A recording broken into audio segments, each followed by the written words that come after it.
28 Republican men threatened government shutdown over Planned Parenthood. Isn't this interesting?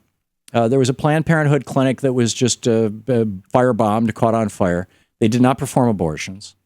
They look for breast cancer. They look for cervical cancer. They look for uterine cancer. They do general health screenings. They provide contraceptive counseling, and I believe they provide contraceptives. No abortions. But even if they were doing abortions, they shouldn't be burned down. We need to move the abortions back into the hospitals where they used to be. That's very straightforward stuff. But anyhow, 28 men are going to try and shut down the government. Now, this is over on the House of Representatives side. And then you got Ted Cruz in the Senate, and he's talking about shutting down the Senate over funding for Planned Parenthood. They don't have enough votes to do it. There's not enough, even though the Republicans control the House and the Senate, there's not enough crazy Republicans to actually do this.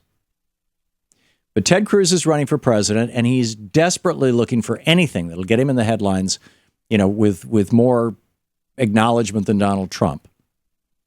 And then these 28 men in the House of Representatives, none of whom will ever need to use Planned Parenthood or its services, say that they're going to shut this thing down.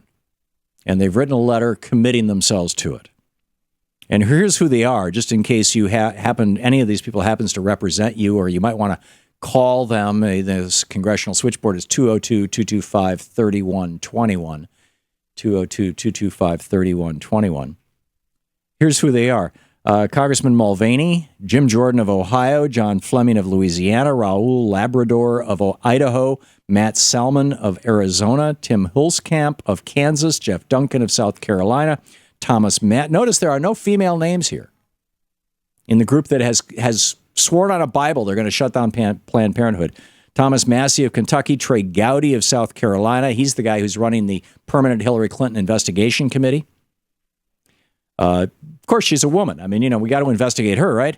Walter Jones of North Carolina, Kurt Clausen of Florida, Jim Bridenstine of Oklahoma, Keith Rothfuss of Pennsylvania, Randy Weber of Texas, Scott Perry of Pennsylvania, Stephen Pierce of New Mexico, Trent Franks of Arizona, Louis Gohmert, the dumbest man in Congress of Texas, Ted Yoho, competitor with Louis, from Florida, Jody Heiss from Georgia, David Rausner of North Carolina, Dave Bratt from Virginia, Mark Meadows from North Carolina, Scott Desjardins from Tennessee, Mark Walker from North Carolina.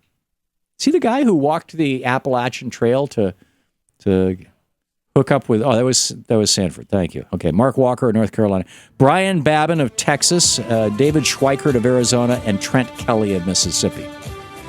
The 28 men who are willing to throw you out of work to make sure that women can't get birth control. Aren't they noble?